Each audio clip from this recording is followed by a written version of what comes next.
Orin we here sagbada sukoto na. Monica we go gbe kere ni ade. Ana mwe go amarita. Amu awe no koruan we. Amu awe no wa. Monica amu awe.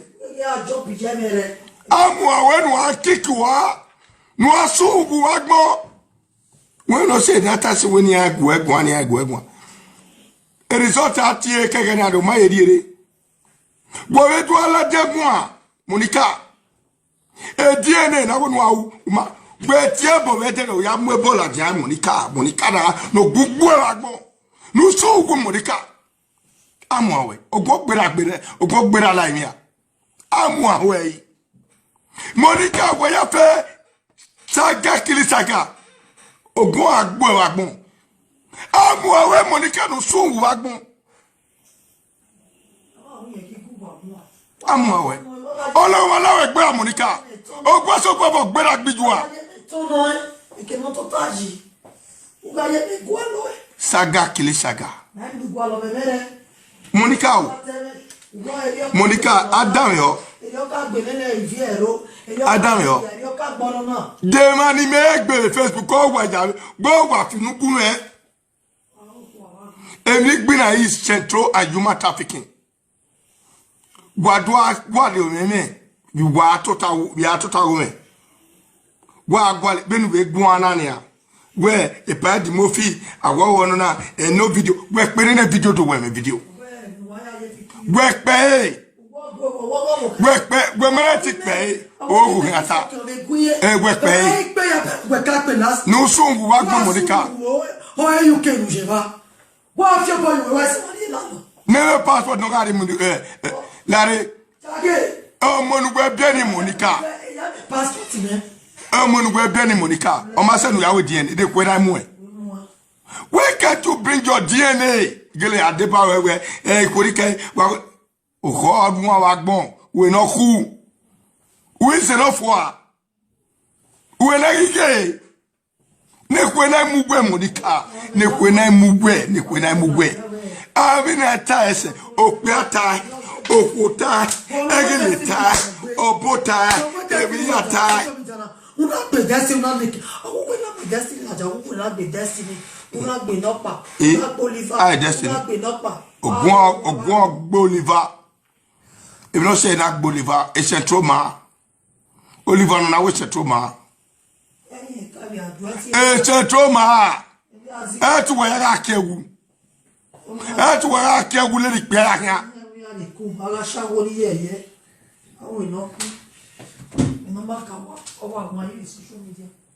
He was again Monicano, no Yahweh Cana, on a more another muye, a family of a DNA Cadwadi Monicamo Bediri. Where the Monica? When they were yata social media, Monica the DNA, Unagunu Jevin or Guna Sagbada. Monica 50 euro and yak bay. Don't be our yo wa kaya yo wa. Yo wa bella Dania, name. Gege, umane be one toge. File our way social media.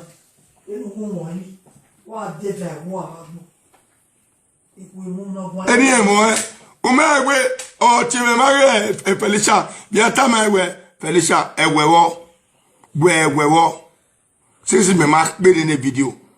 Imagine no one apart. A mirror pack women. Imak Bodjoni. Where Fafama. Mergom way like where me mind. Or send a big video. In our near Bueba, I am Monica Bueba. Be don't wear my video, where no Johnny.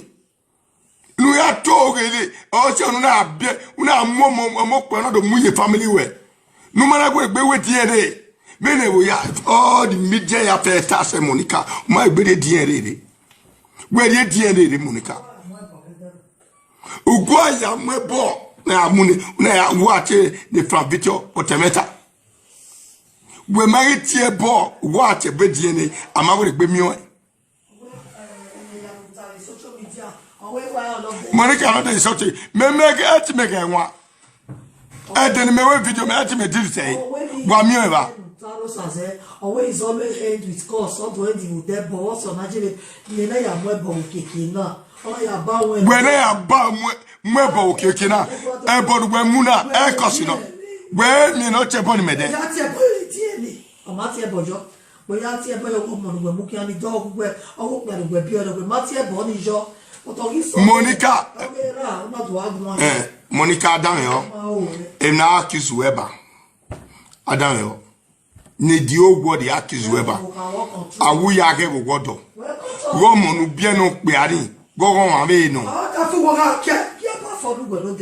Giapa for. We are less pinasu. What? Ah, why we are only? I want to Giapa for Giayadote. No matter what we may have control where more time when we are when I in the wet time, live video of my web budget, Papa. He also has also aware when I be as all guest here, he make a Felicia, who we are told where Monica Bowen and why I say, why are we ever? Oh, daughter ni Adamio. Adamio. Menitano, mama.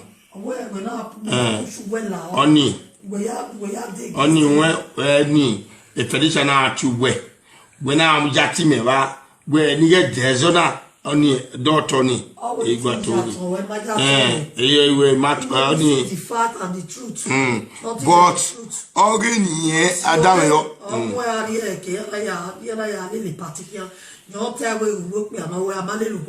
Okay. So it can now mamata, if you mamata, aware DNA, who prove yourself innocent. But on my better, Guaya, more important, you might say, if I know Yagileo, by ever, or Monani Memukiana, Yaware, Gana Pure, Upani Pure, where get it here, body lady, or Marguerite, Dofiena, but to go at you with a raffle boy. Monica, if no, it was Wabe Lolo, Egbon Wavala, who I had to present him at the old world. That is my final stay. Ezon Yamudia in a Wabe Lolo. Else, why Vano we are Zosini, why Wabe Aule. Or said, what about Gaga? Why to take the history of the world, my man? All the presenters. Why ba if talk by him pale a banyado we saga kali saga. It can't praise me. Yeah, a praise of your boy. Still no we piala than the party pa more a praise of your praise way. On we ba okay na mo ya. Praise where we no we no ya mo game na una dia adam yo ikwo so atie we tamawe ikwe so atie me no ka we me kwa no ka wa la re lo do re to agwo ma le no me passport igwo I will show your passport back by morile we gi me gwa ko me gwa mama me gwa o we Facebook wero ha wa be lolo e ba zatu wa va ibe so pa ma ni we mo en lu pa osin wara kini e ban wa do gunwa e meta ba we ta e ban shut up o ma kai wo osin wa vara hin wa do bring that result why a big result if you were body why a big result if you were body you mon wa bia ya fe ko gi me mi a be fiore why ba mi a wo no gi me bia we o dando ge e Facebook azigo ni ma ya fe Facebook akoyo we wa we want normally we bo agbe yo o agbun e why we wajo wodo na a saga no haso na nobody should we wajo ada a Facebook ave me bokpin e ba no ma iwe e na tana because what they are going to tell me we me ya e na badu aben agbopa sopa o ma no ye wu e Facebook na ogun agbe ogbevi e o ma no ye te gugugu yo ime iwa na saga kilisaga onyo wano mudia otedo no do temeta ne do orina saga kilisaga iye ba oso ba ya ga hin eno na gwe no pa gwe de no pague no pague. So de no pa momo kore muyema no pague mude. Let those two people, they need to swear for themselves. Monica ogorin agbuwe. Weba enuwa u otewe bona. Emi dan arwa. No the enemy gwa the enemy are here. This is saga killing saga. Nuda Monica ana yugwe weke do ade. Una u yen e blood test uma e boke kan magweti. Also we matie because emi dan ogwa babo. Monica go we do agun we live video. Then when I was accused, the accusation was so 100% pure. On what day we be, on what right, on what mature, on what far. A bad way, we win we do go abi nekwe, we win nekwe mwesu abi nekwe mwaya yowa abi ekwe mwe no kan po Monica we man we u. Monica no we do agwa de mwata boy. Monica na keke DNA.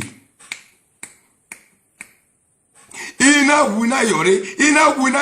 E DNA yeke. Imaye dego DNA. Monica wata wagmo yi. Nudana nwano. Nudana nwage wenwa. Nudana nwa. Egbo mwe ke ọmọ na ja oko wo biomo. Egbo wọn ye de bio. Ọmọ abi o wa kaluwe ni ona bio. Igbe no isunu na we ma no isunu okpopa o se won pa na re la o se won pa re la ko pa na wa call mi o ma go se me re la o we daji la wuwu ma won de ebo eku na ope na yin wa mo eko ne yin ba de ge we o me passport ebo ni eti wa fe yin na wa se a yin na wa mo eko ne yin ka bi ni ka bi o meva e wo win e jama win ipa yin na wa mo eko ne eri ogwe ya de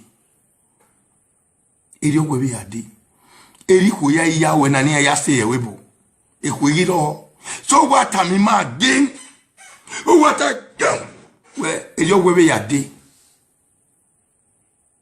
abi eri ono no mana